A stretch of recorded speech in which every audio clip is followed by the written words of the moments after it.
Okay, thanks everyone for coming. I realise it's a horrible weather out, so thanks for making the effort to come down today. This panel has been organised by the Platypus Affiliated Society. We host conversations like these internationally, and we also run reading groups and meetings at Goldsmiths. And our aim as a group is to host conversations on what it means to be on the left today. The title for this panel is Freedom in the Anthropocene, and I'll just read a little bit of the description just as a kind of introduction, and then introduce our panelists. The Dutch atmospheric chemist Paul Crutzen recently characterized the period marked by the end of the Industrial Revolution in the 18th century to the present as a new geological epoch, the Anthropocene. This periodization is meant to capture a change in the history of the planet, namely that for the first time in history, its course will be determined by the question of what humanity will become. While the idea of an era of planetary history driven by humanity would have been viewed as a great accomplishment by the thinkers of the Enlightenment, it has come to be associated with the potential demise of all life on Earth. The legacy of the Industrial Revolution and what Crutzen terms the Great Acceleration, the spike in human activities and its interaction with the Earth system following World War II. I think that's meant to be World War I, sorry. Has not, after all, led to the opening of human capacities and the flourishing of ecosystems, but rather the diminishing of both. The onus on humanity to shape the course of history seems only to lead to increasingly unsuccessful attempts to avoid planetary disaster. This panel will focus on different interpretations of why the left has failed to deal with the deepening crisis of the Anthropocene through the 19th and 20th century, and how, if this problem is interrelated with the growing problems associated with ecological systems across the Earth. While Karl Marx would note that the problem of freedom shifted with the Industrial Revolution and emergence of the working class, the crisis of bourgeois society that Marx would term capital, the idea of freedom seemed not to survive the collapse of Marxist politics in the 20th century. We have asked panelists to consider the relationship of history, of capital and the left, and thus the issue of history and freedom, and how it may be linked to our present inability to render environmental threats and degradation visible and comprehensible, and by extension, subject to its conscious and free overcoming by society. So we're joined here today by three great panelists. First, we have Camilla Power, who is a member of the Radical Anthropology group, is an anthropologist, activist, a tutor at University of East London, and interested in human origins, specifically gender relations, and ritual amongst egalitarian hunter-gatherers, and a view to learning how to reenact the human revolution. Secondly, we have David Black. He's a journalist and historian whose latest book, The Philosophical Roots of Anti-Capitalism, Essays on History, Culture and Dialectical Thought, will be published in January 2014. And thirdly, we have Andy Price, Principal Lecturer and Subject Group Leader in Politics at Sheffield Hallam University. He has written articles on both bookchin and social ecology and on contemporary radical movements for the academic and popular press.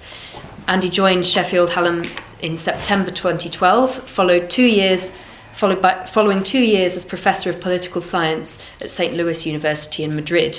During his time in Madrid, Andy spent time on the Indignados camp and carried out research on the youth protest movement in Spain generally. His first book, Recovering Bookchin, Social Ecology and the Crises of Our Time, was published in December 2012 by New Compass Press. Okay, so I'm going to give the panelists about 15 minutes for introductory remarks, followed by a chance for us all to open up to Q&A for about 45 minutes. So, Camilla. Okay, can I stand? Yes. It's better to stand. Well, my contribution to start with is to say that if we're going to understand the Anthropocene, we actually need to know about what humans were and have been through the Pleistocene, the middle and late Pleistocene, when we actually became modern humans in the sense of language speaking, fully cultural, all singing, all dancing modern humans from Africa. And then, of course, the Holocene epoch, when in the later half of which class society itself emerged. And we can't really get to grips with the Anthropocene without having a real picture of that. And that is what all early Marxists, Marx himself, of course, with his very late in life readings on anthropology, drawing on Morgan, and getting so excited by anthropology in the last part of his life that he effectively shelved the work on capital. But not only Marx himself, of course, Engels taking up that work and expanding it with Origin of Society. Marx's son-in-law Lafargue, as well, very much focused on issues of primitive communism, and Rosa Luxemburg, the early writing, the early part of Introduction to Political Economy of Luxemburg. Now, today, if those guys were alive today, they would be enthralled by what is the state of the science on human origins, and the idea of the human revolution that's put about not often by revolutionary Marxists, but by bourgeois scientists, archaeologists, paleontologists, linguists, people who are studying human origins. That's how they term it. But of course, many of them do not have Marxist concepts or understand revolution in the ways that Marxists would. Just to take a little bit of quote from Luxemburg at the beginning of her Introduction to Political Economy, which has only just been translated as a new edition from, it's Peter Houdis, isn't it? Peter Houdis, yeah.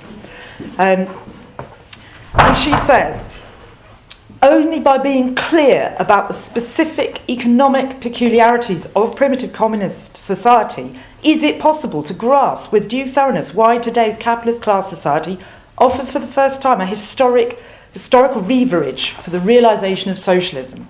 She is making it absolutely clear, and with her would agree Marx, Engels, all those early classic Marxists, we actually need to understand primitive communism to understand anything else about humans and about the development of class society.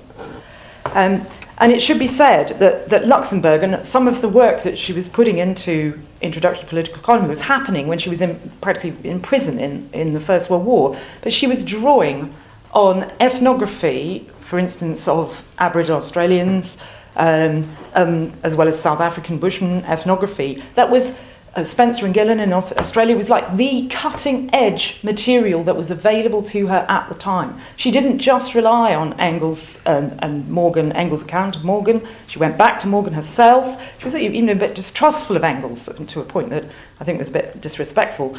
But she was looking at the latest stuff. And it's a bit of a paradox that many Marxists and Marxist organisations and revolutionary Marxists today keep going back to those early Marxist scholars grappling with the material they had available at the time, instead of what they would do, look at the science today and start to address, look at what that's telling us about primitive communism. Just a couple more quotes from Luxemburg, if you don't have time for them.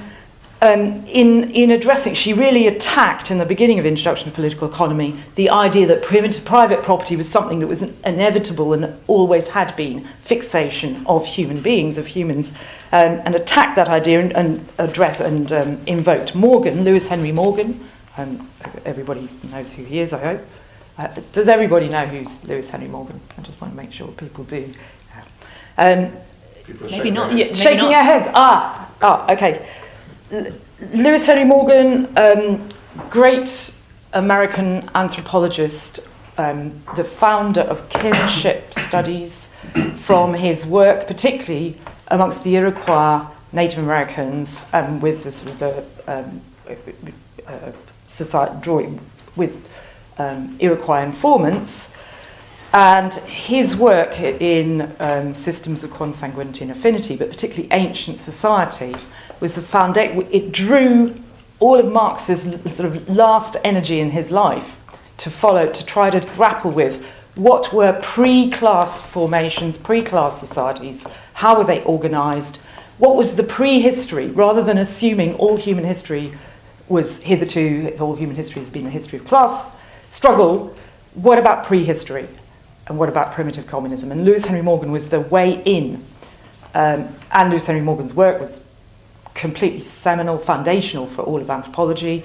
And it was the foundation of Engels' writing in Origin of Society, Private Property in the State. And what Luxemburg, looking at Morgan herself, she's saying he dealt this idea of private property, particularly this conception that it was intrinsic to humans to want to accumulate private property, a decisive blow by portraying the whole of primitive cultural history as an equally valid, indeed an infinitely more important part in the uninterrupted developmental sequence of humanity, infinitely more important than the tiny section of written history. They're trying to put a perspective that written history, we're talking a few thousand years, we're talking of modern human linguistic, cultural speaking, modern human behaviour stretching back a history of 200,000, 100,000 years back into African origins.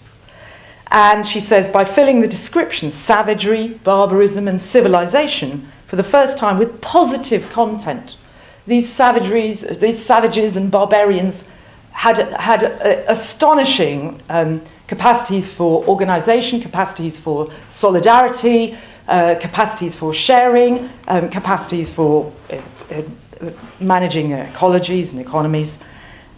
Morgan made them into precise scientific concepts, she says, and applied them as tools of scientific research. And then, of course, at the end of Origins of Family, I kept saying Origins of Society, I mean Origins of the Family, Private Property, I said, so sorry. I hope everybody's read this book. If you haven't, you should go away and read it. Right, soon. But right at the very end, of course, is this amazing quote, which Engels takes directly from Morgan. And Morgan is talking about his judgment, his judgment of civilization, how human culture and civilization has become enthralled to the complexity, the unmanageable power of property and the accumulation of property, and how this has become something that the human mind stands bewildered in the presence of its own creation. It goes on about how detrimental this is to humanity itself. A mere property career is not the final destiny of mankind, if progress is to be the law of the future as it has been in the past. And it ends up with this wonderful, resounding judgment. Democracy in government, brotherhood in society, equality in rights and privileges, and universal education foreshadow the next higher plane of society to which experience, intelligence and knowledge are steadily tending. It will be a revival in a higher form of the liberty, equality and fraternity of the ancient gentes. Now, many of you may not know what gentes is. What it is they're talking about are the matrilineal clans. They're referring to the Iroquois clans, particularly in that statement. Native American Iroquois, Native American groups that belonged to the Iroquois Confederacy, and these were matrilineally organised peoples, self-governing peoples, whose confederacy actually formed a basis of the model for a US Constitution. So it is directly linked in to issues of the American War for Independence, all the issues of rights of individual, pursuit of happiness, etc., etc. It's actually directly linked to this. 5 minutes. We won't get very far. Just to dash through them. It can be objected that an Iroquois clan formation, well, the Iroquois are not actually hunter-gatherers. They had some certain elements of hunting economy before the onset of white, impact of the whites, Euro-Americans. But their horticulture, they had gardening, and therefore they can be said to not really represent some of the oldest layers of human social organisations. However, the key and fundamental point concerns what Engels, reading from Morgan's sources, and looking himself at Morgan's sources, pinpoints some of the most important aspects of egalitarianism typical of foraging, nomadic foraging, particularly African nomadic foragers. The communistic households, the stores held in common, women's action in solidarity particularly against any shiftless man who won't do his part. I'd like to, again, just read a few. This is one of the key and most important quotations in the whole of Engels' work. Talking about the Iroquois Seneca family system occupying the old longhouses, communistic households. One clan predominated. The women were the clan predominating, taking in husbands from the other longhouseable clans, and the female portion ruled the house. Stores were in common. Woe to the luckless husband or lover who is too shiftless to do his share of the providing. No matter how many children were his who were in the house, whatever goods he might have in the house, at any time he could be ordered, pick up his blanket and budge. And after such orders, it wouldn't be helpful for him to disobey. And it goes on and on to say, what is the source? Engels himself says, what is the source of the women's power in that household is the fact they are belonging to the same clan. They are effectively sisters, classificatory sisters in an anthropological sense, but they're sisters of each other and they share in that solidarity.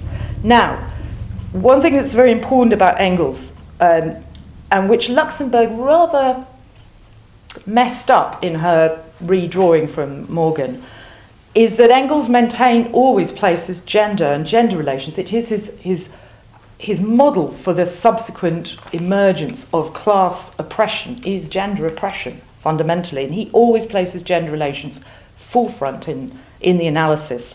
And he's making it quite clear what is the source of women's power has to do with their ability to say no to men, particularly regarding sex, particularly regarding whatever's going on under the blanket, fundamentally. Now, Luxemburg was a bit she left that part alone. She was very interested in the economic analysis of primitive communism, and some wonderful stuff that she did with that. But what we can say, many Marxists in the modern day, have tended to think, Engels, Morgan, all that stuff is disproved, isn't it? All that stuff is just not valid. Well, sorry, but the latest science is giving us a completely different, a validation, an absolute vindication of a great deal of Morgan and Engels. A matrilineal origin of human society is now actually well shown and demonstrated in population genetics. African foragers, they are organised with deep time, and we can analyse the genetics in deep time over tens of thousands of years through mitochondrial DNA sequences. Central African foragers, Bushmen from the South Africa, the Hadza in Tanzania, where I've worked. These are peoples that fundamentally, mothers have stayed with daughters over tens of thousands of years. So this basis, the kinship basis of solidarity, is there. Even more than that, the emergence, the work by people like Sarah Hrdy, mothers and others, is going back to an even longer evolutionary view of the emergence of human cooperation and the emergence of human emotional modernity in terms of cooperative childcare, the development of that we are fundamentally can be described as what makes us different. In Sarah Hrdy's account, we are the great ape which did babysitting. Monkeys babysit, they look after each other's offspring, but great apes, chimpanzees, gorillas, they don't. And the fundamental reason they don't is a mother is not able to find a female relative to help. She doesn't have female relatives near her. This is fundamental for hunter-gatherer organisation.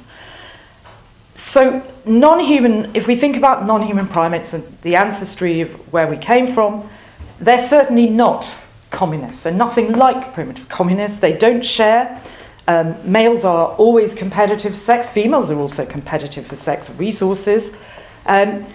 So that the qualities of immediate return, nomadic foragers, hunter-gatherers, must be understood as a product of a revolution. It's often been said that nothing can change human nature. There's no such thing as a revolution can never work. Nothing can change human nature. But it is more true to say that everything that is distinctively human in our nature is a product of a social sexual revolution. If dominance relations prevail amongst non-human primates, then of course a Marxist would expect there would be the reverse, a resistance to dominance or counter-dominance, and this is the kind of relationship that prevails amongst human hunter-gatherers. And I don't have time to talk about ritual and gender specifically and how that especially works, but women's assertion against any attempts by men to dominate will always draw on women's solidarity in hunter-gatherer systems. Just a few more little points to make, because to try and address more closely what you've asked.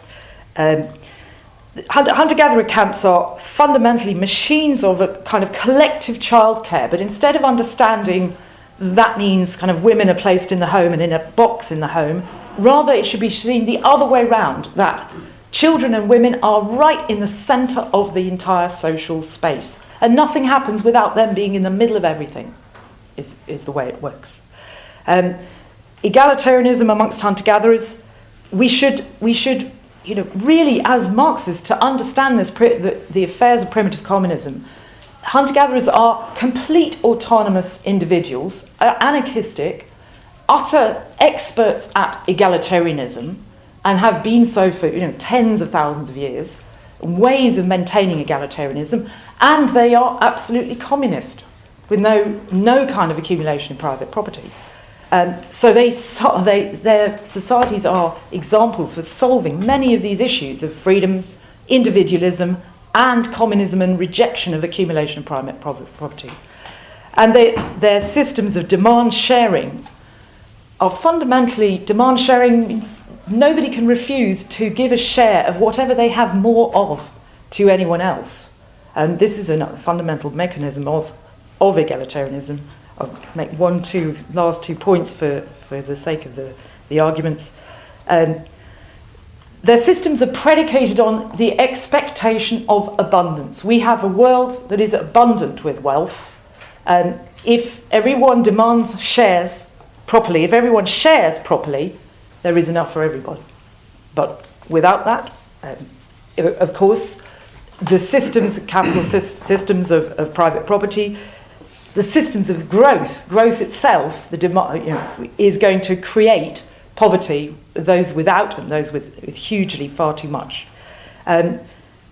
Hunter-gatherer systems of ensuring sharing, there are many very ritualistic ways that they make sure nobody hunts too much, nobody can accumulate too much, and establish concepts of sacredness in association with the resources, the forest, the ecology, which are concepts that make sure there is enough for everybody. So we need to pay attention to the greatest experts of primitive communism, egalitarianism, and absolute autonomy and freedom for the individual, is my view.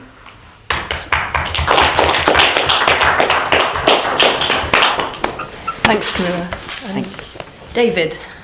Thank you.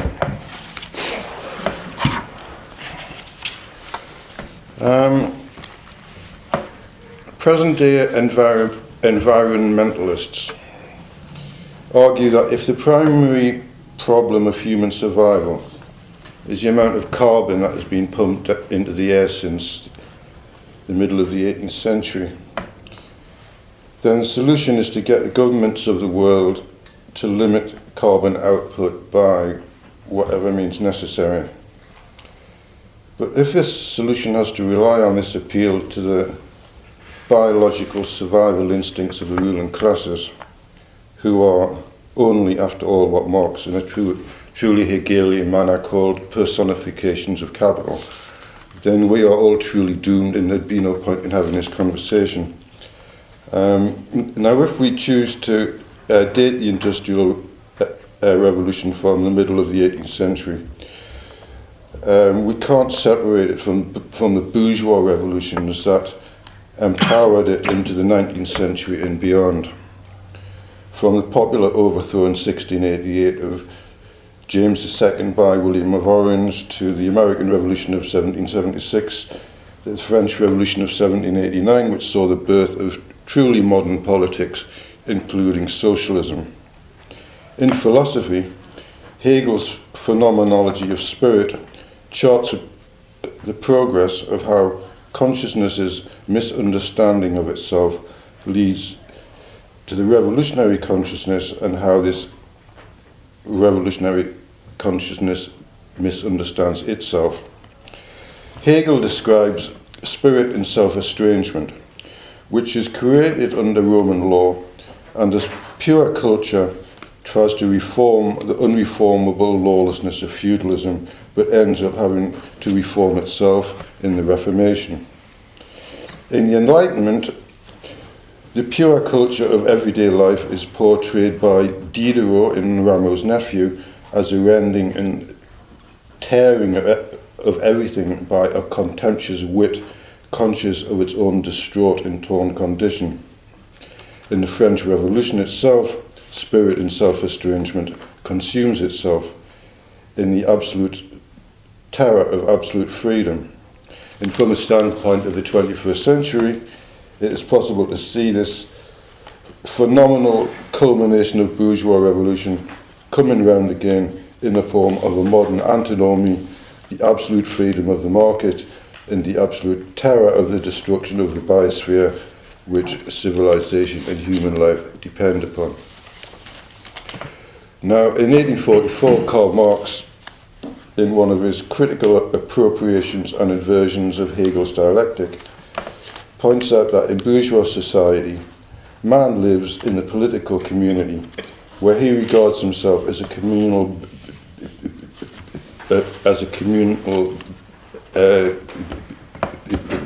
being, and in civil society where he acts simply as a private individual, treats others as means, degrades himself in the role of mere means, and becomes a plaything of alien powers.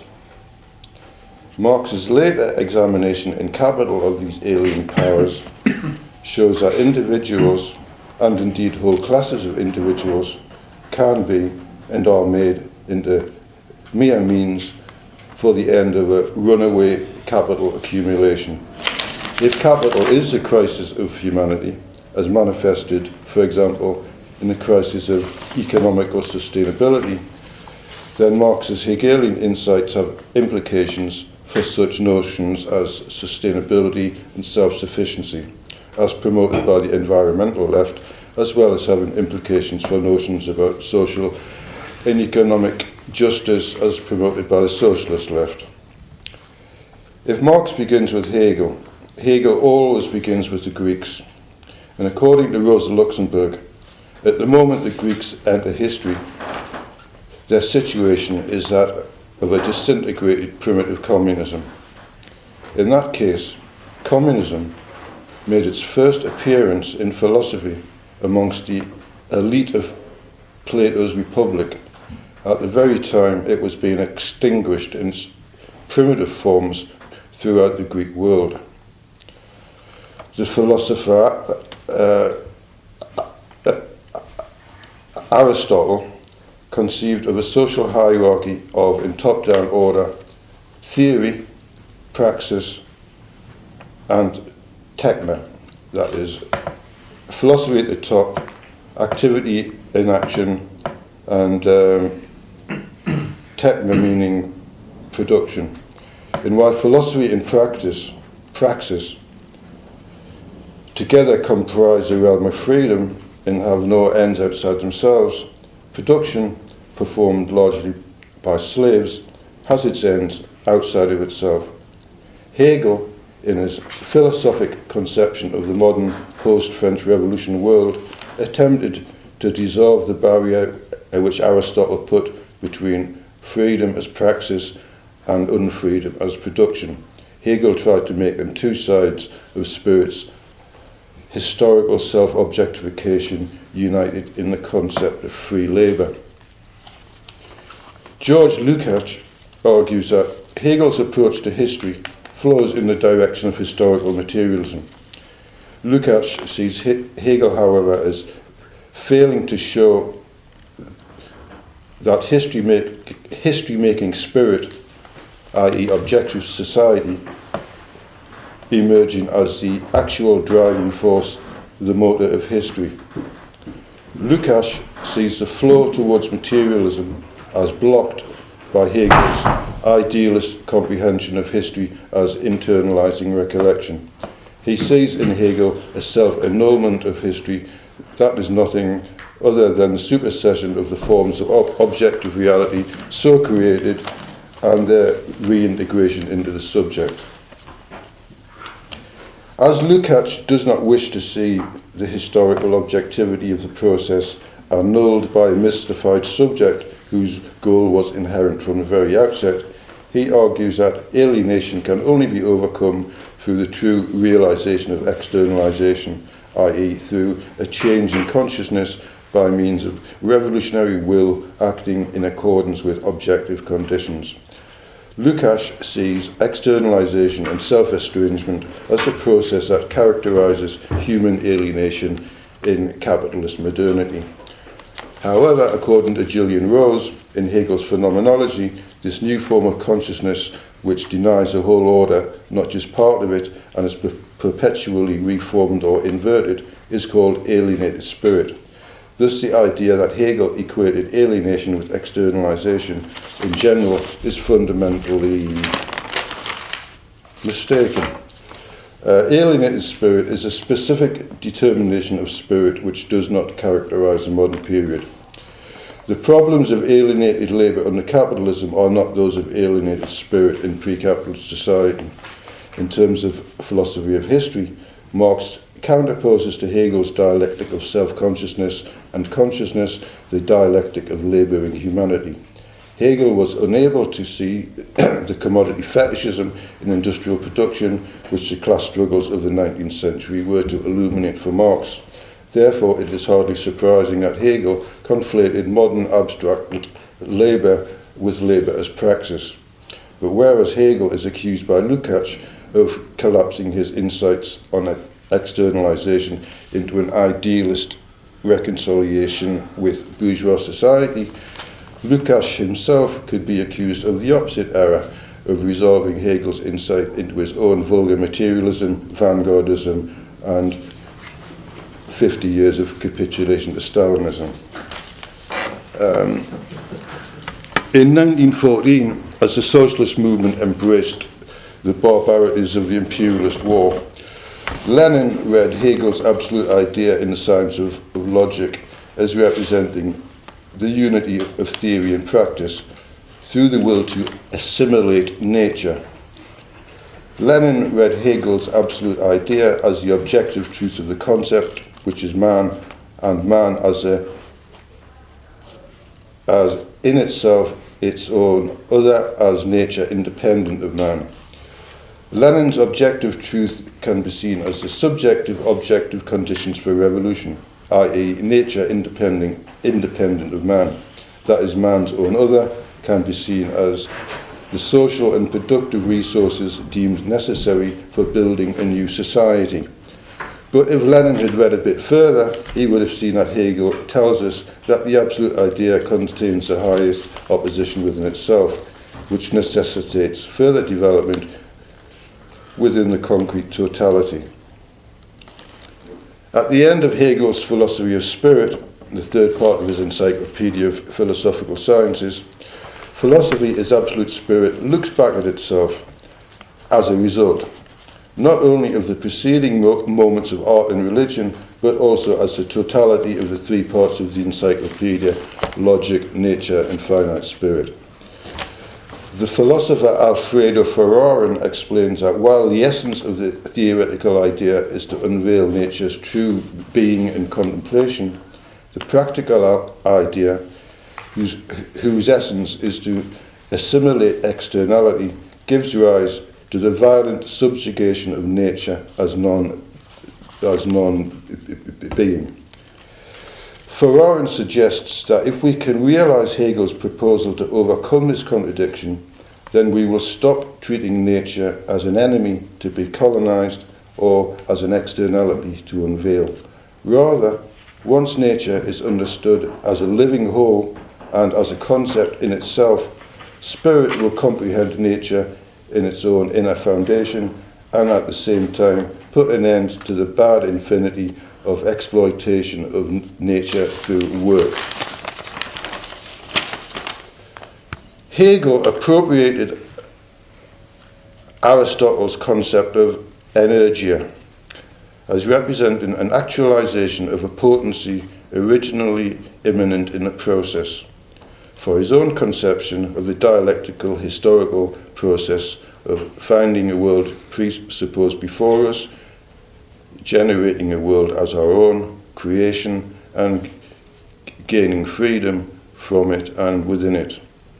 Marx, in investigating how necessary illusion arises out of productive activity in capitalism, appears to be revisiting this insight of Hegel's philosophy of spirit in Capital.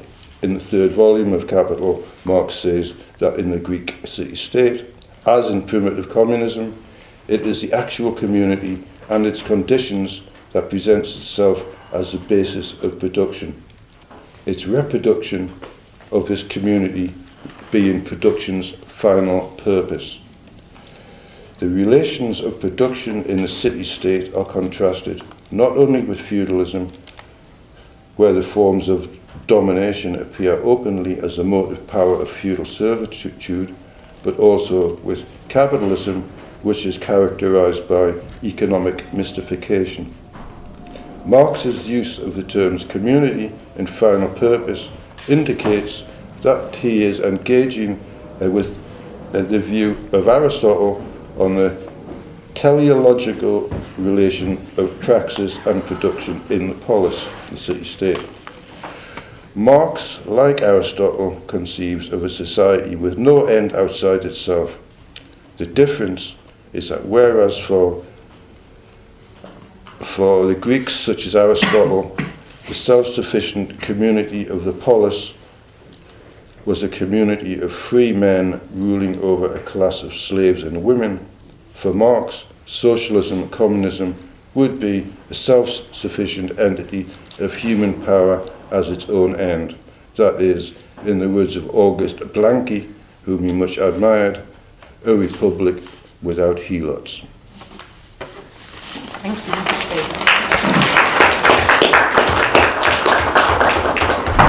And finally, Andy. All right, thanks, Camilla and David. I'm here today to talk to you about Murray Bookchin, the work of Murray Bookchin, who's the founder of the School of Social Ecology. He's a key green thinker in the second half of the 20th century. And I want to talk about Bookchin's work in relation to the notion of the Anthropocene and freedom and the Anthropocene. I've taken that to read in this sense, and the way I'll talk about Bookchin's day, as what does Bookchin have to say about reaching freedom in the stage of the Anthropocene, if that's what we want to call the current phase of human history and of the ecological crisis that we face in that stage, then what does Bookchin say about transcending it, about reaching freedom? And I take freedom to mean overcoming the ecological crisis. Okay.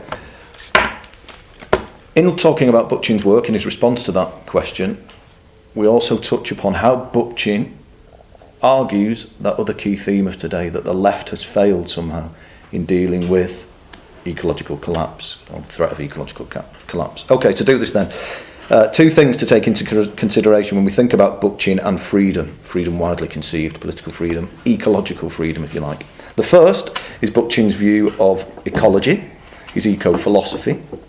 That's the first one. And the second is Bookchin's understanding of history, socio-historical analysis. We're just going to look at both of these briefly today to get a sense of what Bookchin contributes to the notion of overcoming ecological crisis. All right then, I should say about the two of them, we'll take them individually, but first, both of them are directed to one thing, and that's directed to overcoming what Bookchin calls the sensibility of progress, the sensibility of civilization. There is a mindset, Bookchin argues, in civilization, shared by left and right, shared by reformer and radical, that is deeply problematic and has led to the current ecological crisis. So both of these things Bookchin tries to direct towards overcoming this mindset, and we'll come back to that shortly. Let's start with the first one then. His overview of ecology, or his ecological philosophy. We should also say, as a final footnote, when we look at Bookchin's eco-philosophy, we have to remember that it was drawn out in the birth pangs of the Green Movement. And in the birth pangs of the Green Movement, we know we've got different versions of ecology. Versions of ecology that claimed, especially as we move into the 1980s, that the ecological crisis is simply a product of overpopulation, or simply a product of something intrinsically wrong with humanity. And Bookchin draws out his eco-philosophy against that. He argues that there's much more to this issue.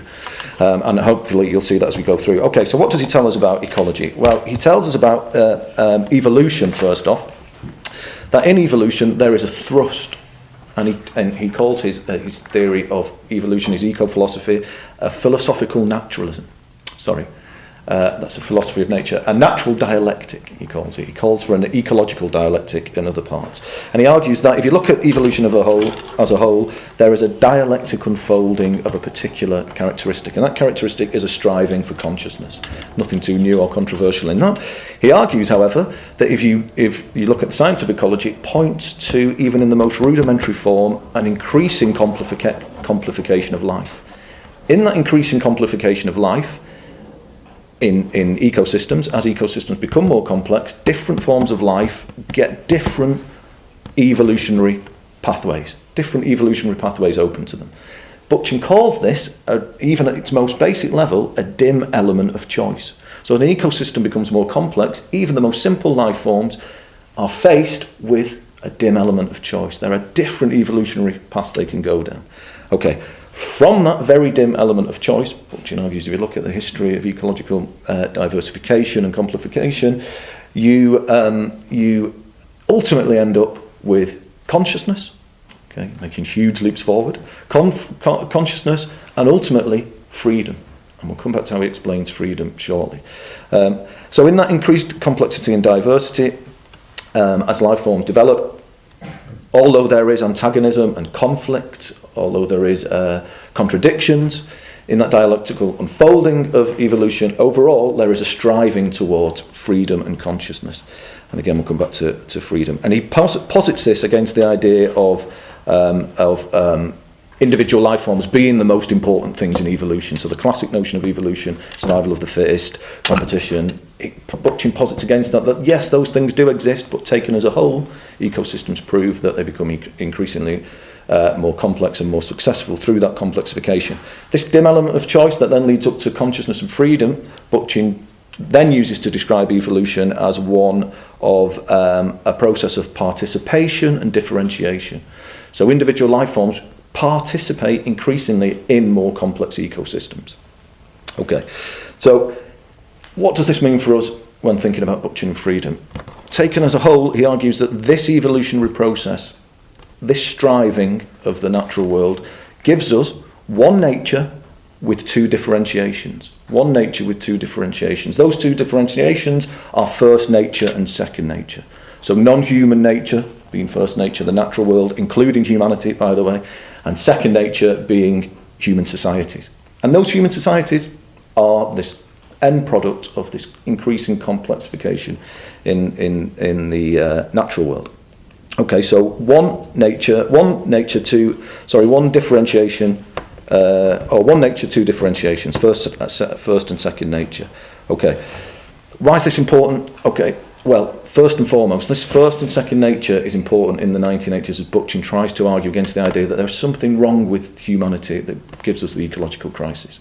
Okay, that it's overpopulation, it's more complex than that. In fact, he's trying to posit that human society is the culmination of nature's striving for complexification, and actually is the potential realm of a final free nature, that final form of freedom where nature, second nature, human society, has folded back on first nature and becomes nature rendered self-conscious.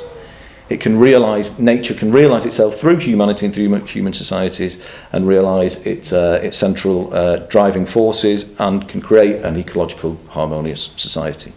Okay, that's very important, I think, this idea of a second nature as the potential realm of a final free nature, the transcendence of first and second nature into free nature.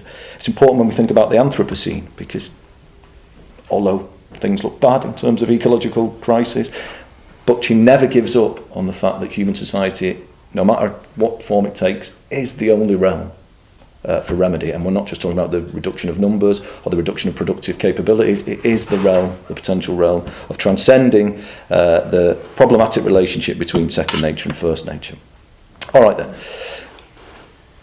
This idea of nature rendered self-conscious, the potential for second nature to become nature rendered self-conscious and to provide ecologically harmonious stewardship of nature as a whole.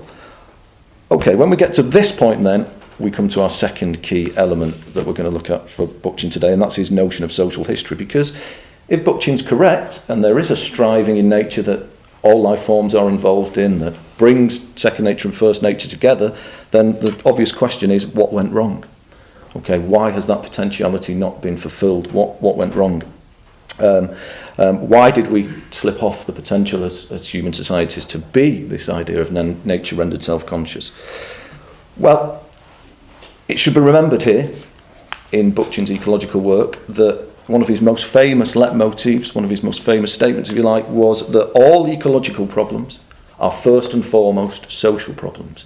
So on the one hand, he's telling us this is a realm of potential freedom, that this is the solution to ecological crisis, and it's not an issue of numbers, it's not an issue of productive capabilities, it's something else, which we'll come to shortly. On the other hand, he's telling us that all of the ecological problems are obviously social problems. Okay, so something's gone horribly wrong here. And to answer the question of what went horribly wrong, Bookchin turns to social history. And he says that at some stage along the way, human societies developed a highly aberrant form. But what he does that's interesting, and what he does that ties him into perhaps a criticism of earlier movements, is that he pinpoints that highly aberrant form, the emergence of the things that led us to that highly aberrant form much earlier than Marx historically did and the Marxian movement did. He argues that it is the emergence of hierarchy that is the most fundamental problem in the move from human society, from second nature living harmoniously with first nature, to living in an antagonistic relationship with first nature. And it's the emergence of hierarchy much earlier than the emergence of the surplus, than the emergence of material forces and the growth of the material surplus. Okay, and it's hierarchy for Bookchin, and this is why I'm interested in being on this panel today with Camilla. It's hierarchy for Bookchin in one specific place. We should say, by the way, Bookchin's work is a work of speculative philosophy. He's not a anthropologist. He's not an anthropologist. He just draw on the anthropological literature of the 70s. He's not a philosopher either. Okay. Well, fair enough. Okay. He argues that that hierarchy emerges in one particular social group, and it's the gerontocracy. It's the old in early human societies, and it's the old. They're the first group to create a social class with an interest, a social group with an interest that has no relationship to the productive or reproductive capabilities of society as early human society as a whole. And they realise this quite early, and then they start to create a role for themselves, define a role for themselves that kind of ensures their longevity and survival outside of those when they become non-useful in terms of production and reproduction. Okay, and we can talk about the possibilities there and the problems there with that, but that's where he pinpoints hierarchy, the emergence of hierarchy. He also argues at length that then all of the things that come from hierarchy, and he ultimately terms this a vast legacy of domination that comes from hierarchy, are fundamental in the creation of class society. When class society really emerges and solidifies with the growth of the material surplus, it couldn't have become class society for Bookchin without already a well-established legacy of domination. Okay, a legacy of domination. Okay, so what does this do then for social theory and the idea of moving through the Anthropocene? Bookchin argues that placing hierarchy earlier than material surpluses, earlier than class society,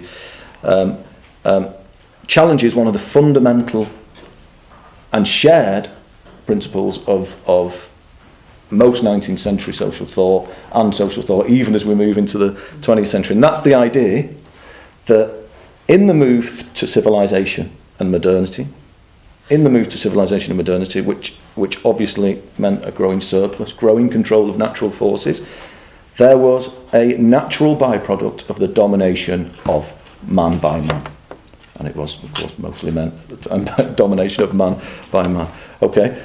Bookchin argues that it's accepted in most social theory that the domination of nature is a precondition to escape natural primitive conditions, to move towards civilization, and part of that move to civilization and the domination of nature involved the domination of man by man, to more accurately and more effectively control natural forces.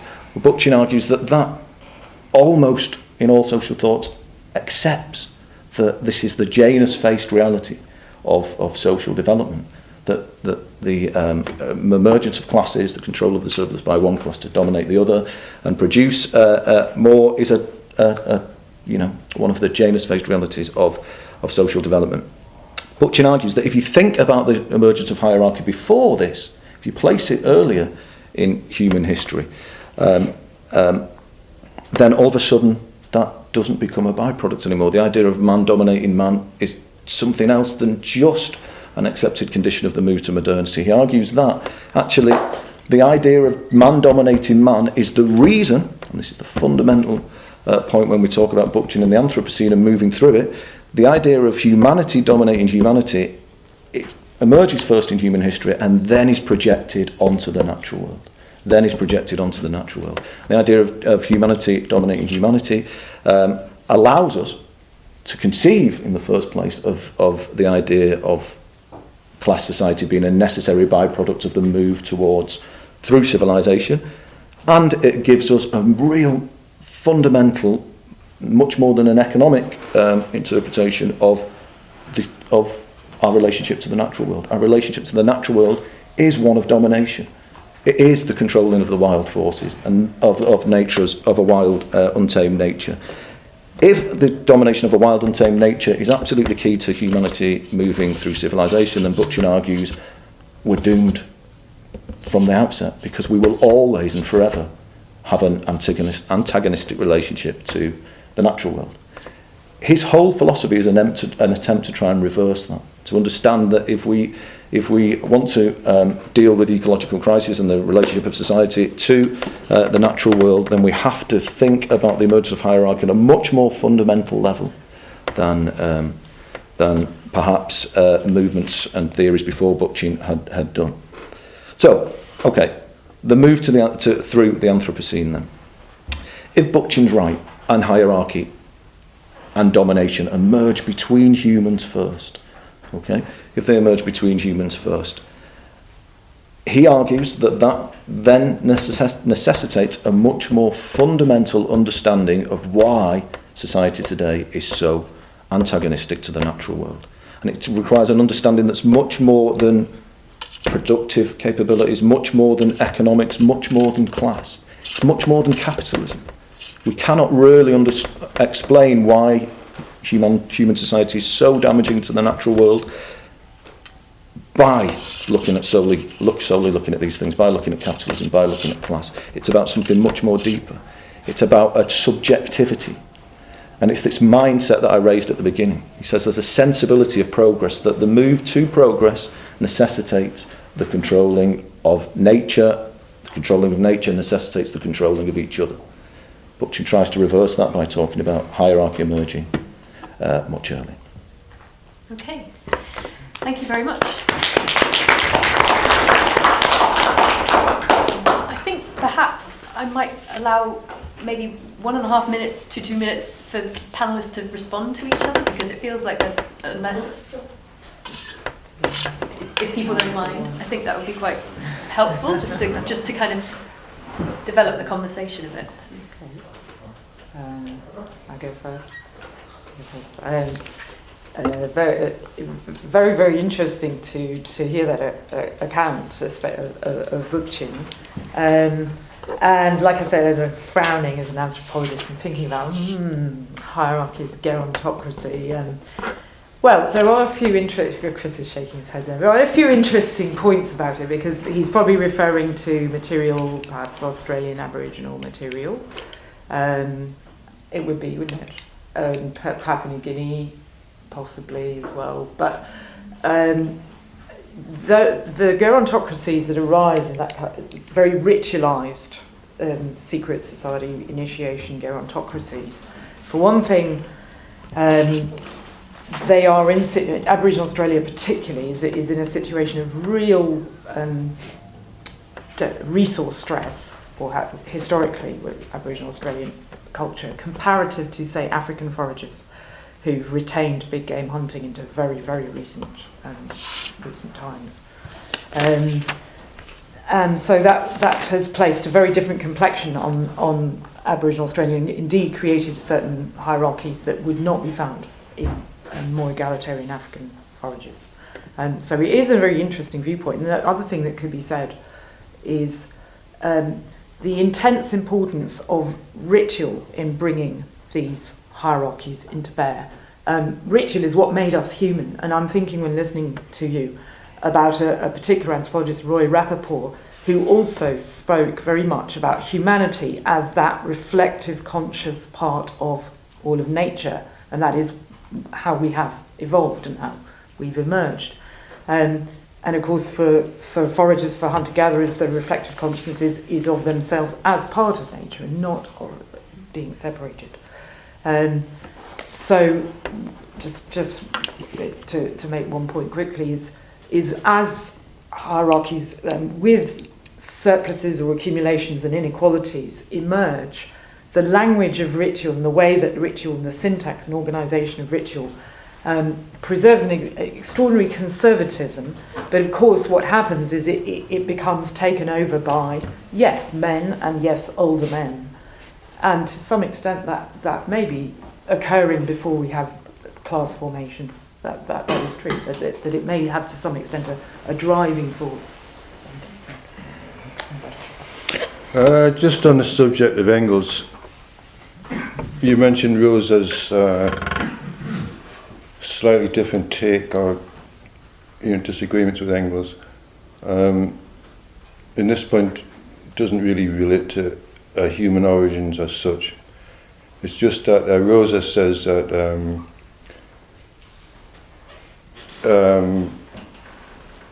collectivism and oppression aren't necessarily incompatible. And she points to certain societies where a collectivized nation subjugates another collectivized nation, and so therefore her argument against Engels is that you don't actually have to have private property in order to have slavery. You can have slavery before you have private property under collectivism or in relation to collectivism. And I'd like to know what Andy about his mindset. I don't quite understand it. I'd like to know how it arrived and how to get rid of it.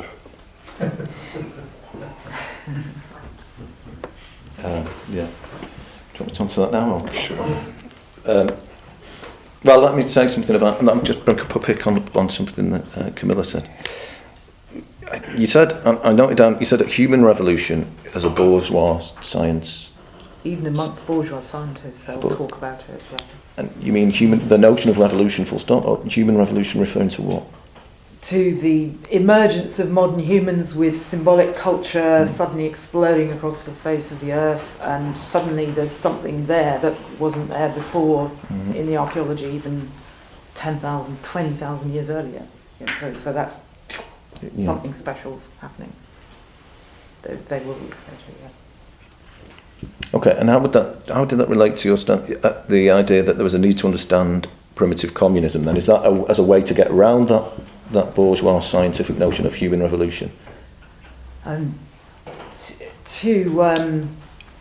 when I'm thinking of human revolution, I'm thinking of how do we become that reflective, conscious part of nature where non-human primates do not have intersubjectivity, that I can read my thoughts in your eyes and understand what you're thinking of my thoughts. No primate species, not even bonobos, who are the closest it will come to, has anything remotely approaching that. Something extraordinary in terms of evolution and then revolution occurred to create that. That's what I mean by human revolution. It's a revolution into subjectivity, resulting in language, ritual, art, everything. Yeah, I mean, in some ways we had three speakers and they were all kind of ships passing in the night, in the sense that everybody was speaking, each individual was speaking on what they know about. And it's always a bit difficult to do what you've asked them to do, to try to relate to each other. And I'm thinking that possibly we should just ask kind of concrete questions which all three speakers have to address. And the one which seems to me most likely to be something that all three speakers have had in common is precisely that. I mean, I actually didn't quite follow David. I'm not very good at comprehending anything read out, but as far as I can understand, you were talking a bit about primitive communism. So I suppose the question is, what went wrong? Now, I can't for the life of me, Andy, see why on earth Bookchin's better than Engels. I mean, I really don't see it at all. I mean, the idea that old people somehow took power, it doesn't even work for Australia, because what you'll notice about Aboriginal Australia, where of course old people, there is a gerontocracy, all the men who are, if you like, dominating, they're menstruating. I don't know if you know that, but they menstruate, which is just showing that there's something going on in terms of gender politics and sex. So what Engels said was talk about the world historic defeat of the female sex.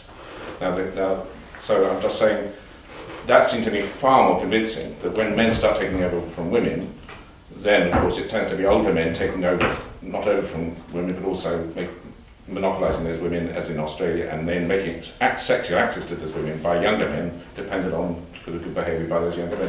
So this rule of the older isn't rule of older people. It's like, well, first of all, rule of men, and then within that, dominant sex, if you like, the older men tend to be even more dominant.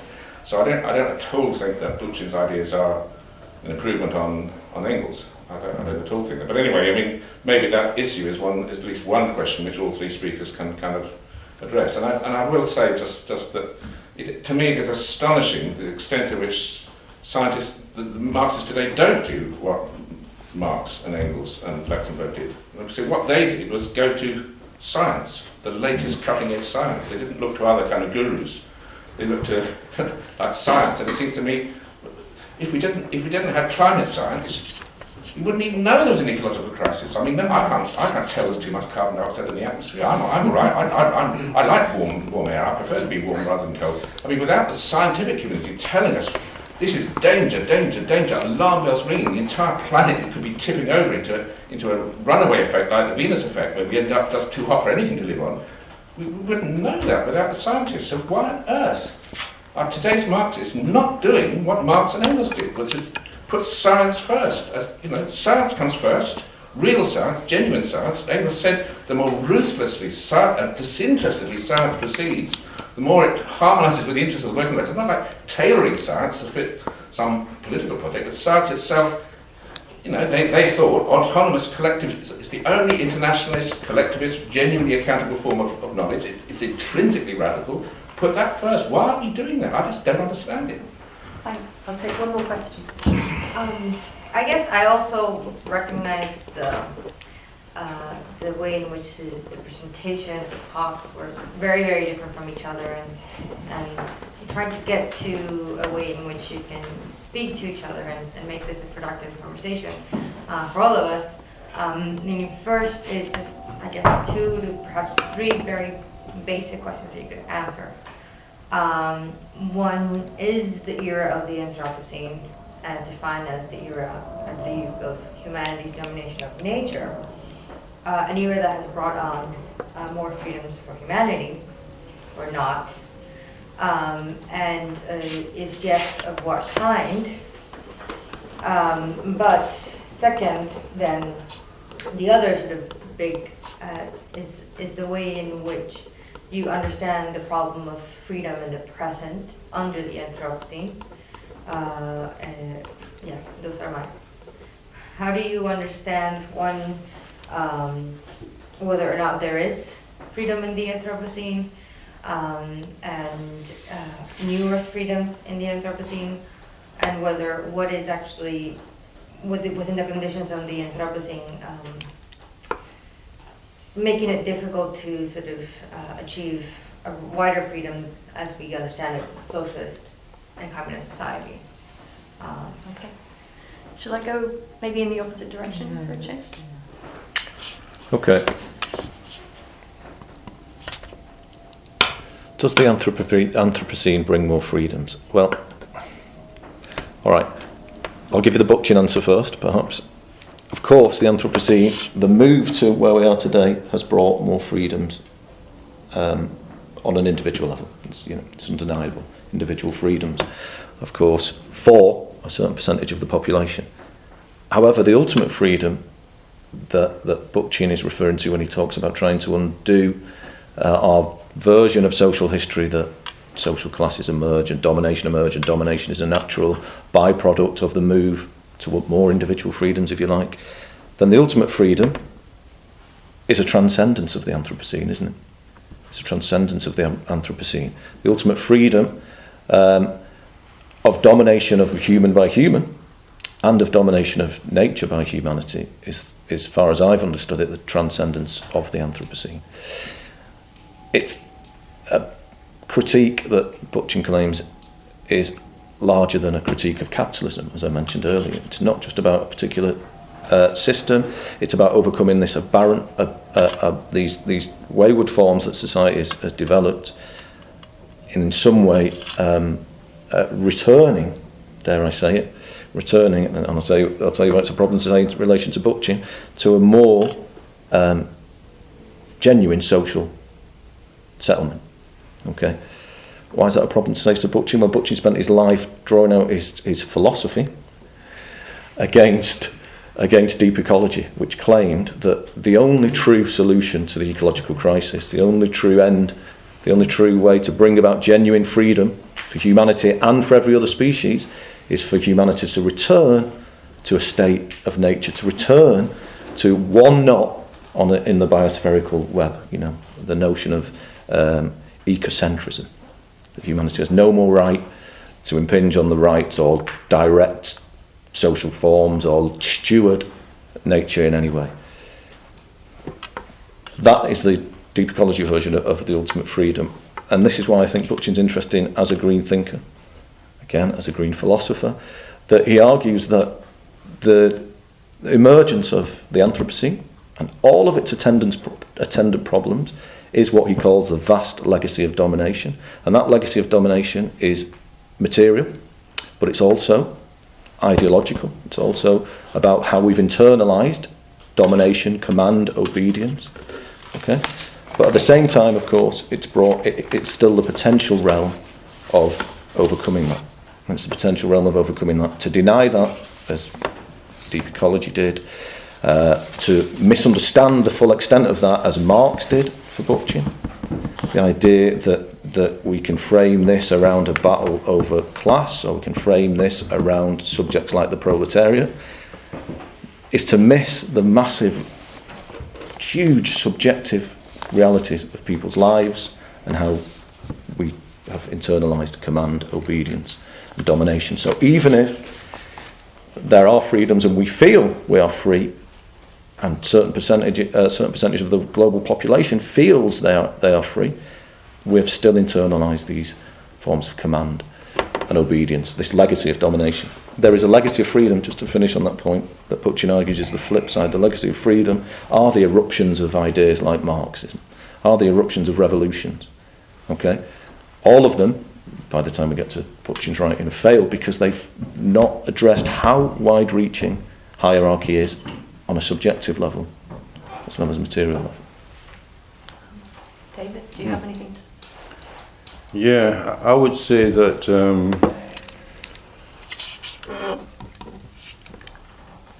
Marx's a vision, which is also the vision as I've tried to show, of Hegel and of Aristotle and of primitive communism to a certain extent, all in different ways, is of a sphere of existence, both individual and collective, which does not have its end outside of itself. In a capitalist society, we are means to an end outside of ourselves, not just in relation to, our friends who are obviously outside of ourselves, but to what Marx said in the quote from the Jewish question, which was in the article on the Anthropocene, that man is subject to alien powers, and Marx shows in Capital that this alien power is to do with the fetishism of commodities, and it's not about actually solving the problem by putting the subject called the proletariat in charge of society. This solution is to abolish class society, for the proletariat to actually abolish itself. The proletariat does not become a subject except in its own self-negation. That's all I'd say for now. I would call into question that there are greater freedoms in the Anthropocene compared to in societies such as the ones in which we evolved in the Pleistocene, and which societies which there are still examples of today, Central Congo, Tanzania, Southeast Asia, true anarcho-communist hunter-gatherers.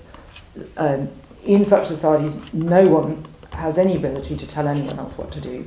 Any individual has full freedom and autonomy of their actions. And that goes for children, can't be told by adults, women can't be told by men, no man can be told by another man. There's no power of coercion of any individual. Therefore, everything that what has been described in terms of a play model. People take part in society through as a kind of game. It's play. It has to operate on volunteer and consensus basis. And it creates a collectivity and a consensus through those negotiations and agreements on rules. So a game is a game. It has rules, and these societies work with through very intensive construction and recognition of certain rules which involve particularly use of resources in relation to the ecology, the forests, the spirits that are ritualised, and people conduct ritual relations towards those. Now, there's no way that any of what I'm saying should be interpreted as some appeal to be going back to like a deep ecology, going back to Zerzan, going back to primitive conditions that we should retain. That's absolutely no way. But to learn and draw from the ways that freedom is enjoyed by hunting gathering peoples and their relations with ecologies and their construction of abundance, which implies everybody has a share and everybody has a right to the share, and we share properly. Those things we can learn about and adopt. I think that's what I would respond with. Any other questions? Anyone else? I just wondered if there was a kind of rejoinder there presented between David's comments and Andy's comments about David mentioned about Marx's vision of society not having an end beyond itself, and Andy, you mentioned Bookchin's idea of finding a subjectivity that overturned an idea or myth of progress and civilization. I just wondered if there was something common there between those two comments, and whether that had any relation perhaps to ideas of the levelers or the diggers, perhaps an overturning previous Christian ideas about, salvation lie in heaven, but actually, perhaps salvation lies in creating the social conditions for a more egalitarian society now on Earth. Just wondered how you might respond to that. David?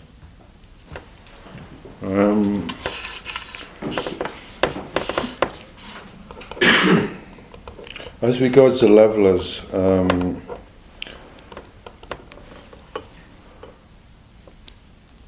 their legacy is somewhat problematical because they were forgotten about for 200 years and they've been somewhat mythologized. Basically, what the levelers were arguing for was democracy. It wasn't that they were arguing for communism. In that, as I argued in an article I wrote for Platypus, the ideas of the levelers in a certain way of creating a society in which people would be free to work and prosper were actually partially realised in the bourgeois revolution of 1688, although eventually that was betrayed itself by imperialism. In that, the leveler idea kind of surfaced again with the Chartist movement in the 1830s, where they didn't actually talk about the levelers, but they did talk about Milton, about Paradise Lost. So there is a continuity there. And I would just add, it's not, if we're going to talk about hierarchy, it's not just about who decides what. It has to be a lot more than that. It has to actually be a complete rupture with the whole commodity system. Wage labour, the whole lot needs to be got rid of. It needs to go beyond the anarchist argument of who decides. That's become a kind of stumbling block in the anarchist movement. You can't. Everything has to be. There has to be a structure about who decides before we can, talk about what needs to be done. I think the two things aren't separate. They both need to be achieved simultaneously. Socialism, communism needs to be a massive rupture with the present regime of capitalism. There's no two ways about that. Let's not fetishize decision making. Give it. Response to that. Yeah, well, just to come back to your idea of a rejoinder between the two. And it goes perhaps back to the point about science, and the science driving our understanding of the ecological crisis, of course, and the science actually perhaps driving some responses to it. The question is, after decades of the science, why to most people is it not as pressing a problem as perhaps it should be? Okay, why is the crisis not to most people? It might be to scientists, and it might be to academics, but why is it not to most people? And it's not even about not being able to understand the science, because it's quite straightforward.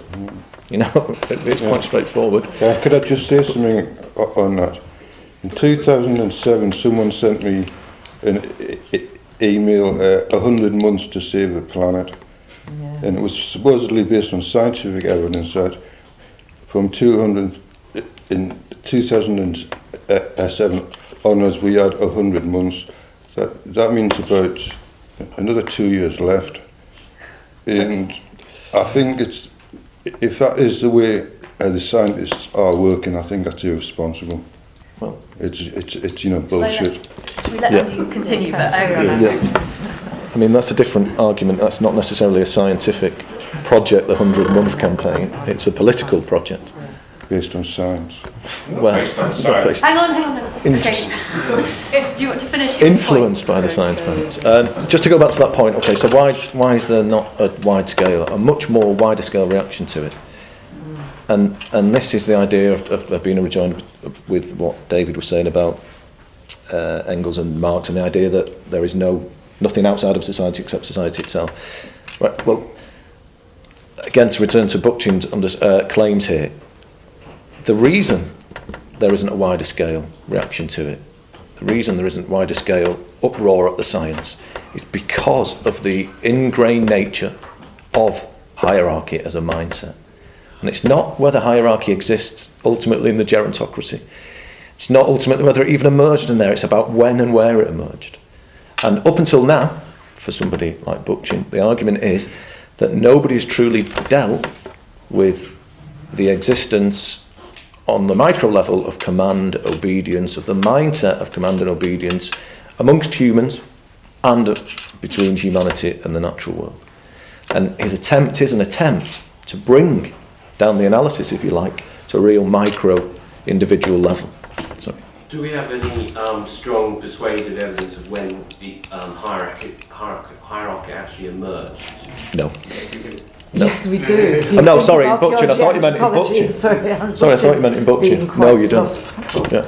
Yes, we do. Not from Bookchin. Yes, Yeah.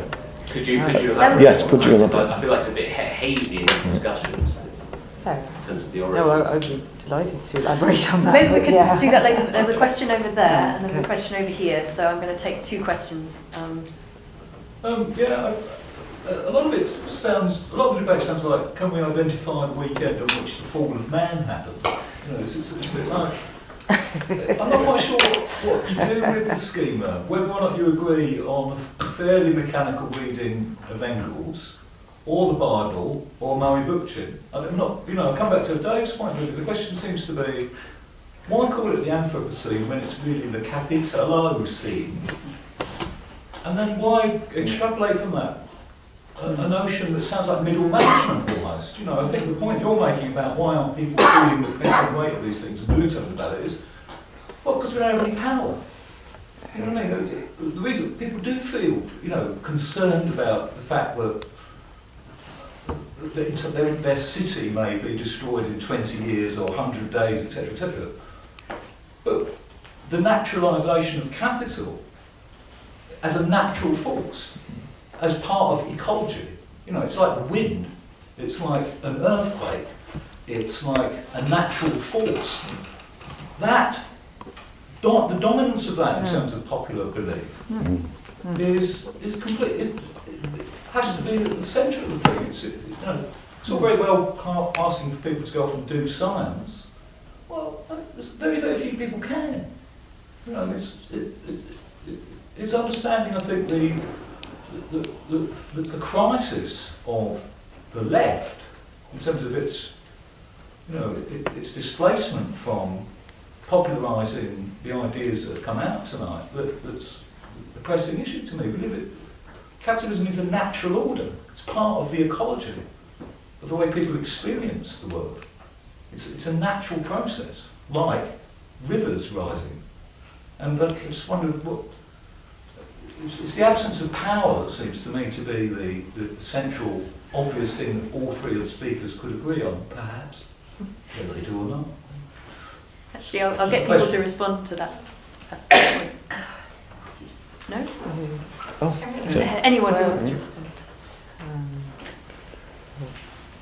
respond. Part of the fetishism problem is that everything seems natural, like commodities just seem like, the rain or the wind. They've always been, they've always been here. They've been here since, the fall of man. In fact, I'm sure all the speakers would ever agree that they haven't. It is historical. Do speakers agree? I agree with the point about the lack of power. Yeah, absolutely, I agree with the point. And a lot of social thought, a lot of radical thought, we could argue, was also influenced by capitalism. Okay, so what's the central element of capitalism that feels most natural to people? that you have to go out there and compete with everybody else. Well, we know that, we could argue, influences 19th century investigations into evolution. We know it does. We all live with it. That, we could argue, was the product of the domination of capitalism. Interesting thing for me, then, did capitalism really just emerge in the 16th, 17th century as a new form and become so dominant, or was there something in place before that, something much more fundamental that makes it so easy for it to become an ecology, makes it so easy for it to become accepted by everybody as an ecology? Camilla? Yeah. I want to really put a brake on any kind of acceptance or just taking it from Bookchin that there is some kind of hierarchization of human mentality occurring through social forces of emergence of civilization, and put that into perspective. That was why I was trying to read those early Marxist quotes from people like Rosa or Morgan and Engels to say we have evolved as communist hunter-gatherers over a time span that is way over 200 or 100,000 years. It's longer than that, but that's at least that long. And for capitalism, it's like this blip in time. Now, I entirely agree with you that this huge scam of creating it as some naturalised force is an incredibly, it's incredibly powerful.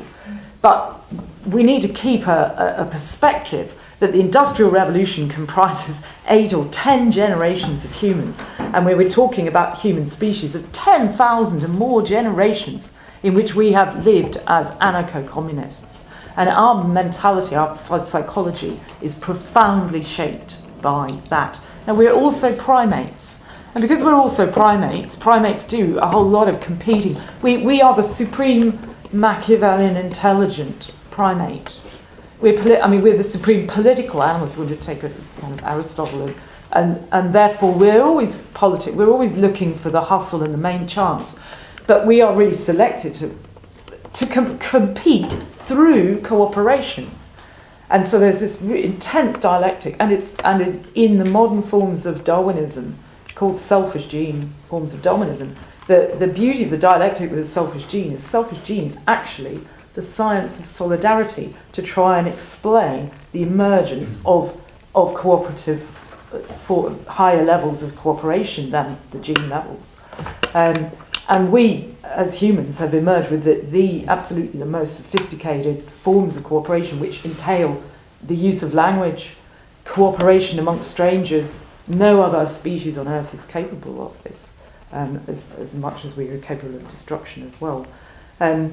So we need to keep this perspective on what are our capacities and what we're capable of doing through our social potential. Is this extraordinary? We are fundamentally communists, and the way David Graeber would, for instance, argue this is that capitalism only works because it relies on our communistic impulses to get it to work, to enable it to work through all of the inefficiencies of profit-making, managerial hierarchies and all the rest of it. It works because we cooperate with each other as a fundamental human tendency. So we need to win that back. It also works because of really strong concentrations of power, things like nation states. Okay. I mean that's another reason it works. There is the other side to it as well. So, Alex, and then. So, David, you brought up the question of production, and I just want you guys to maybe talk about how that fits in, because the way I understand your account, Andy, is that it's mostly subjective, and I don't see, I do think that there's something important about the Industrial Revolution and about the way that production changes in the Industrial Revolution. So I don't see how the question of hierarchy necessarily fits into that, so maybe you can talk about it. And I don't see you said we don't want to go back to primitivism, which to me squarely pushes the question of production. Like how do we deal with, how do we organize production? Like how do we use the primitive communism as a model to organizing production on a massive scale for mass society? Like I guess the most of the question. So I guess I just want to bring that back in. What did you say, Camilla? You had some ideas. Okay. One or two ideas to play with. Play may be the operative word, actually, or ritual or carnival or something of that nature. Karl Marx said every economics is an economics of time. And one of the sort of huge mobilizations of human revolutionary capacity in hunter-gatherers is probably through the organisation of time, through rituals. So rituals, sex, economics, we're all morality, kinship, we're all kind of organised in relation to each other. If we think about, we need to slow this growth down. We need to somehow slow time down. This turbo capitalism that's gone totally crazy and spinning the earth off its axis.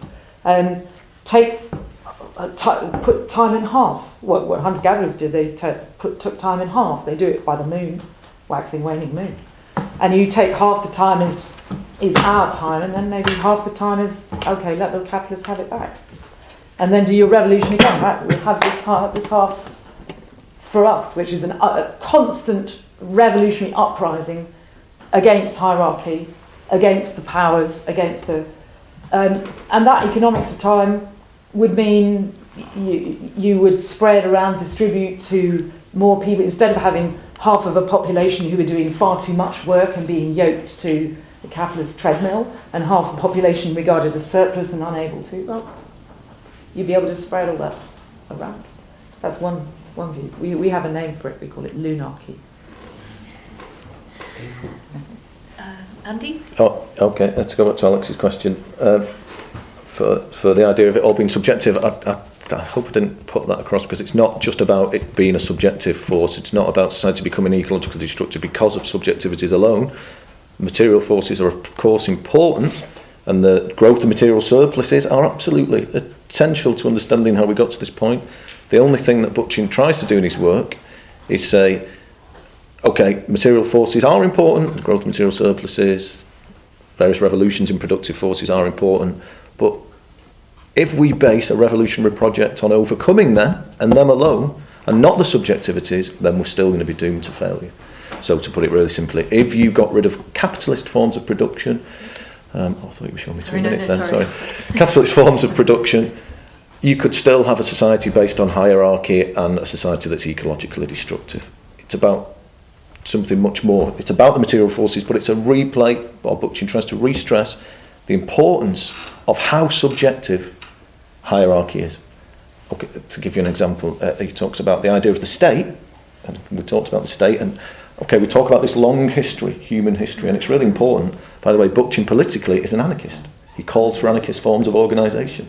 Okay, we talk about this long history. What has been the most transformative force in such a short period over the long expanse of human history? Well, it's the nation state and capitalism, for what it's done to the planet as a whole, the transformation of the planet as a human force. It's the most transformative form of organisation. Stacks up against language, art, religion, ritual necessarily. But well, if we're talking about production, we're talking about production. Okay, we'd say it's civilization. We say it's the latest, this last stage of civilization with the nation state. Bookchin argues that the state wouldn't work because of our legacy of freedom. Because there is a legacy of freedom, these momentary eruptions of theory and ideas about freedom, about how human society should be. The state wouldn't work, it would quickly collapse because we exist, and we have existed in these anarcho forms of organisation, unless it wasn't also a state of mind.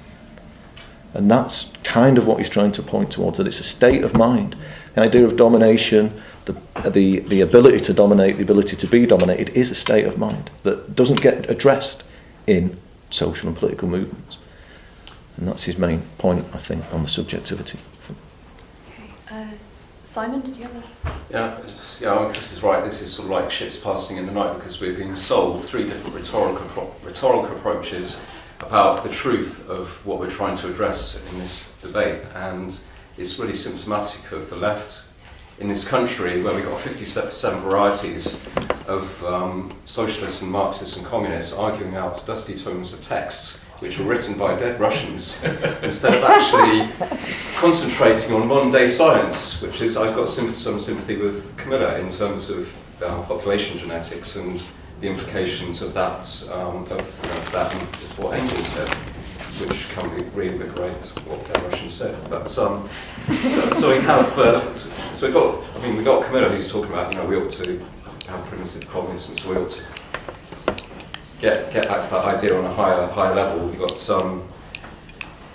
Andy who says Bookchin, we should sort of get back to some sort of examine some essentialist nature of what hierarchy means. And David, you said, the working class, we should sort of have the negation of the negation.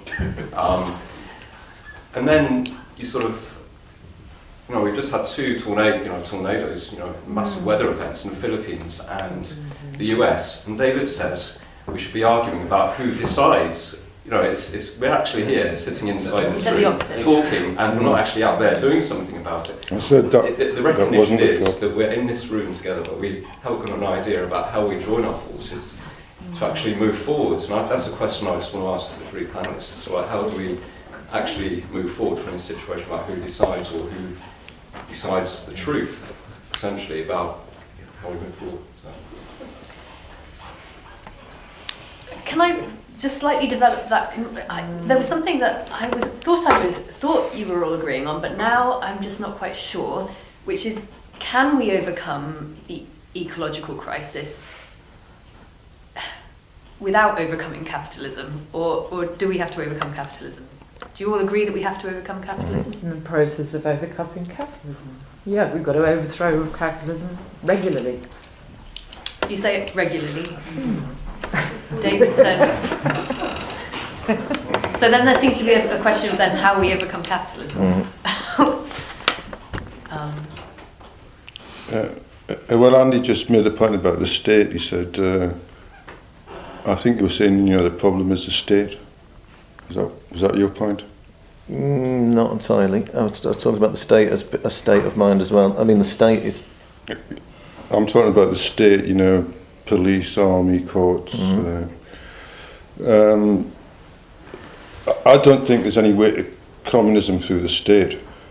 That would be my position. I would say the way to communism is, as Marx says, freely associated people reorganising society according to a settled plan, that the thing has to be worked out, and it has to be done democratically, but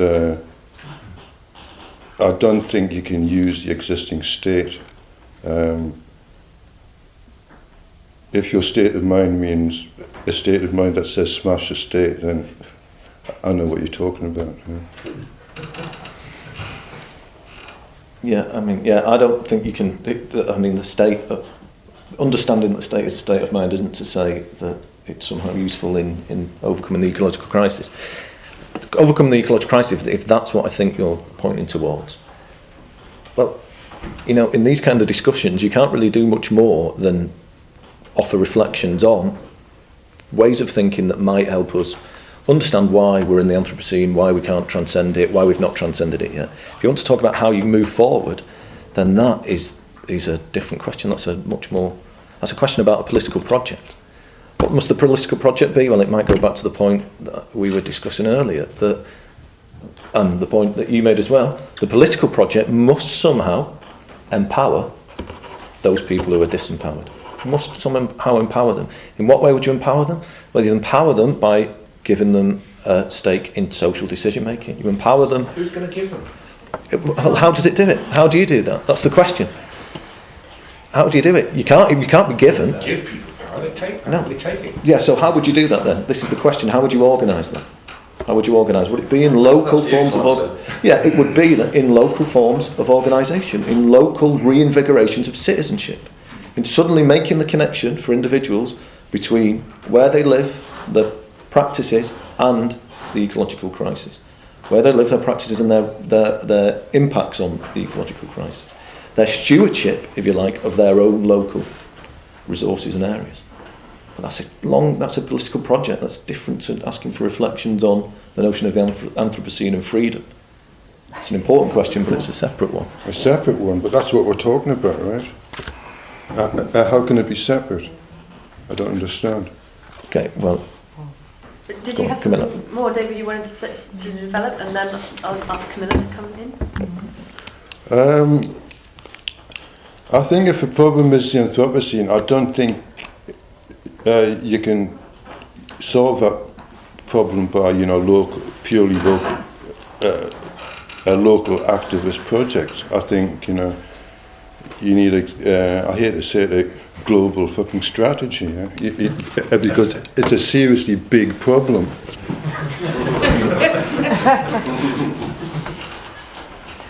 Okay. Yeah.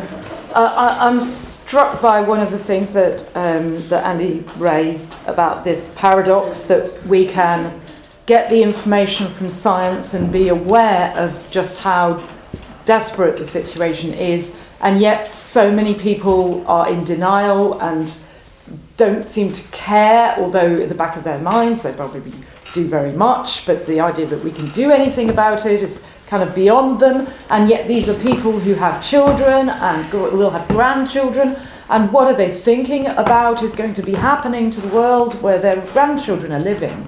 And so what is needed somehow is something that brings to people as an absolutely emotional connection to the past, the present, and the future. That is something that's visceral, ancestral, kinship, grabs people on an absolutely instinctive level to be wanting to be part of solving the problem.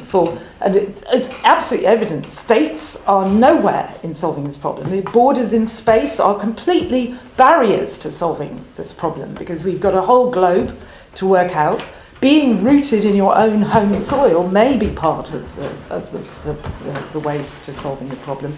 But there needs to be something that's inspiring enough, that has an inspiration that we could call something very unfashionable sacred, but it's also an inspiration which is full of laughter and playful and engages and gets people into action, or whatever. So it's got to be something that's ritualized but playful, instead of always being absorbed about where how much work we've got to do. So think about, well, actually maybe the world needs us to play more, to be devoting time, not instead of having borders in space, to create borders in time that give us time to reflect, to think, to play with how we're going to solve these problems. There was one question over here. Catherine? Actually, that sounds on an individual level very cool and sexy for me. This kind of how we solve the problem. I would ask you, Andy, about the mindset, and I'm asking myself the question, or what makes it so important? Is it just because it's very, very old and it stems from a very prehistoric age? Or what is, how internalized people is, or what does explain how it is passed on over the ages? And I don't know, can't grasp the special thing on it. So.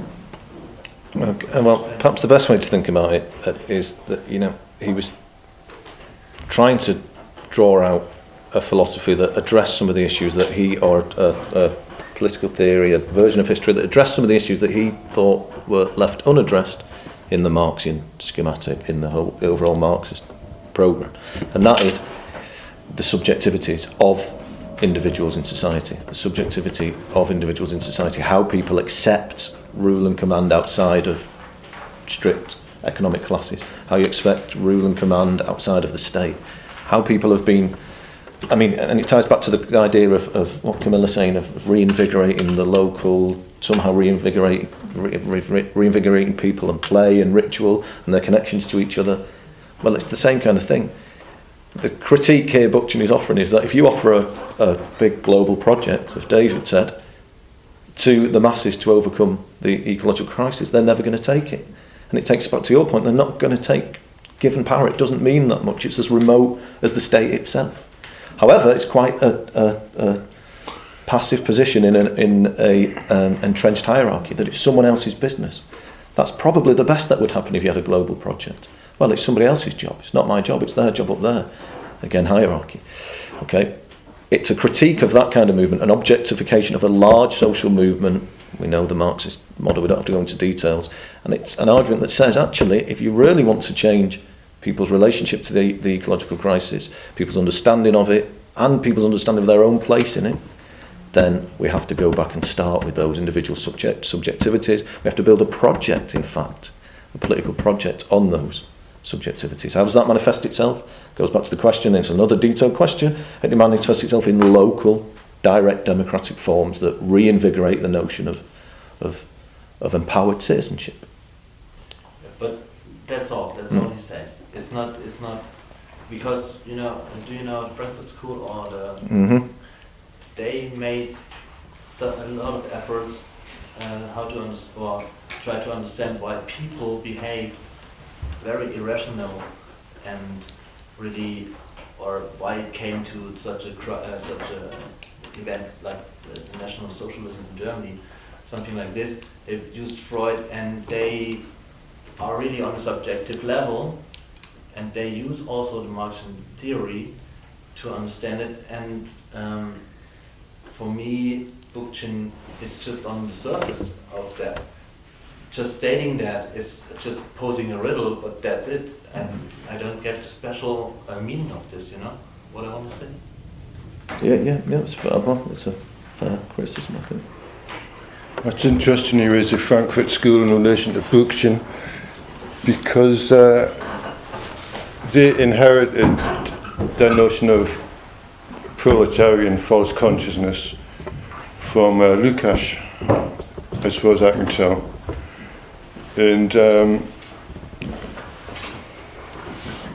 Lukács's argument is not just that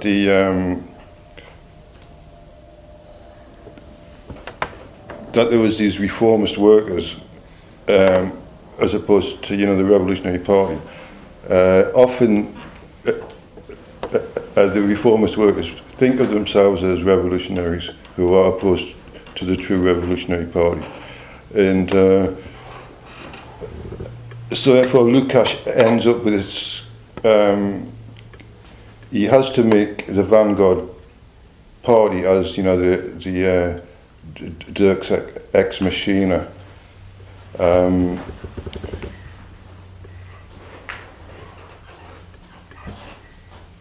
So we're talking in both terms, and I don't think Bookchin is totally on an opposite wavelength of a false consciousness with no exit. Whereas it's not the same as Marx. Marx says that consciousness comes from the whole life process. It's not just one's relationship to commodification that determines consciousness, or Bookchin's version of it. And that's why, if I was going to choose any kind of 20th century Marxist of that generation, I would prefer Luxemburg, who actually did argue you have to work from the ground up, from the local, but you need to you need to be totally globalist as well. So we've got probably 10 minutes left. Are there any final questions, or shall I get people to respond to each other? Any final questions? If you have a final Well, I suppose I will say, Andy, after your talk, I will have a look at Bookchin. Obviously, it's something that's sort of rather important. But just kind of my question, I suppose, is he trying to say that kind of when hierarchy emerged in the course of human evolution, it was somehow unnatural or different from nature or involved a breach from nature or anything like that? Because if so, that seems to be completely upside down. Because actually hierarchy is everywhere in nature. I mean, chickens, monkeys, any animal you think of, they've got a dominance hierarchy. I mean, it's always impossible to think of a mammal that you haven't got the alpha male, and the females competing with each other, and females actually eat and all that stuff. So the miracle is communism. The extraordinary thing is that we humans, for most of our evolution, were countering dominance, reversing dominance, and developing things like, for example, laughter. I mean, we're the animal that laughs. It's a very infectious thing. And we, of course, Marxists tend to think of laughter as maybe not very political. Well, tell that to hunter-gatherers. Laughter is the main levelling mechanism. You laugh at people who are being stupid. Laugh at people who are getting above themselves. Laugh. The women among, Hadza and the Benjeli, as soon as a man starts strutting about telling what people to do, all the women just burst out in this uncontrollable laughter. And that's infectious. And so is, and the laughter is usually sexy and sexual. So all these things we don't think of as political, for hunter-gatherers they're very political, and as Camilla was saying, we need to be infectious, we need to be funny, we need to be playful, we need to show in life, on the street, out there, that this is kind of, that revolution is doable and also enjoyable and is good for our health and helps us sleep well and makes us laugh. And I think it's just so important to kind of remember some of those things. And that's again David Grimm's point, it's just that capitalism wouldn't survive for a minute. If it was pure capitalism, it couldn't possibly work. Nothing would happen. Nobody would cooperate. Nobody would invent anything. Everything creative which capitalism leeches off is a kind of survival from communism, because we are all instinctively communists. We laugh much more when we're among equals. It's very hard to laugh when your boss is telling you what to do. You just hate the bastard, you want to kill him. And revolutionary consciousness is consciousness of strength. It's when you're defeating the bosses, when you're defeating the cops, when you're taking over the streets that your consciousness changes. I don't understand this stuff about the state staying in your mind when you've overthrown the state. As you overthrow the state, of course your consciousness changes. You're aware you can change the world. And so I'd rather stick with the Marxist idea that social conditions determine consciousness, and what's in the mind is quite accurate. People aren't irrational. If they think they can't do anything, probably it's because they really can't do anything. But, they're really screwed. They're disempowered. They've had various battles and they've lost. And they get depressed. It's not irrational to think you can't change the world. If all your life experiences are proof that you can't, how do you get round that? You start some victories somewhere, and you build on those victories. Okay. I'll get people to maybe respond to that as a kind of closing remark and responding to each other as well. So, who wants to go first? Can I respond to that direct point then? Okay, a couple of things in that. The idea of the state being a state. Well, let me start with a different point. This idea, the Graeber idea, that we're all communist, we're all anarcho-communist. Okay, it's not something I disagree with. But the question is, what's an interesting question is how the state then persists. How does the state and how does capitalism persist? And it's not just brute force. It can't just be brute force. It doesn't explain it enough. So there is some other subjectivity, there is some other mindset we all share that accepts this somehow. Okay? And I think that's an interesting point. The second thing to say, taking from that point, that leads us to the point that Bookchin makes, that the state as it currently exists is a state of mind as well. It's a state of mind as well. That doesn't mean that the state is a state of mind after you overthrow it, and I don't think I said that earlier. I didn't mean to say that for sure earlier. That's the whole point of the project. The whole point of the project is to go back to that mindset and examine what it is. And that, guess what that calls for? That calls for all of the things that you two have talked about. It calls for a revolution that is completely different to the notion of revolutions of earlier thinkers. It calls for a revolution in many different facets of your life, doesn't it? And you reminded me, just to finish, you reminded me of the John Holloway quote from Capitalism, who argues something very similar, that there's nothing extraordinary about being an anti-capitalist revolution. It's just about, and then he's got 2 pages of just very normal things. It's just about reading your book in the park instead of going shopping. It's about taking a day off sick.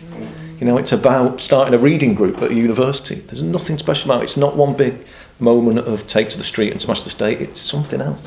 It's all these different other subjectivities. Okay, thank you. I would just say it's a lot more than that. That's all. Oh, elaborate, please. You need an armed insurrection, of course. Can I just raise one problematic? Like, what about the idea that capitalism itself is a kind of revolutionary element? We kind of you here we're very much saying that, well, capitalism is what we revolutionise against. But how do you deal with the fact that capitalism itself is a revolutionary era in society? Maybe I could say something about that. And I would have to agree with Moishi Postoni on this. If you look at the technology of, say, the early 1700s, it's really not that much different from, say, the Roman Empire or even the Greek Empire. And then all of a sudden, in the middle of the 18th century, you got this massive change going on, where you've got invention after invention, massive increase in population, an accumulation of capital, in which capital becomes the crisis of humanity. And yes, it involves a lot of cooperation, but if you look at the way people are actually cooperating in armed gangs, finance, gangs of finance, capitalists, yeah, they're behaving like communists, but it's got nothing to do with communism. Communism. Well, we know what it is. I think we'd agree on that. Communism for the rich.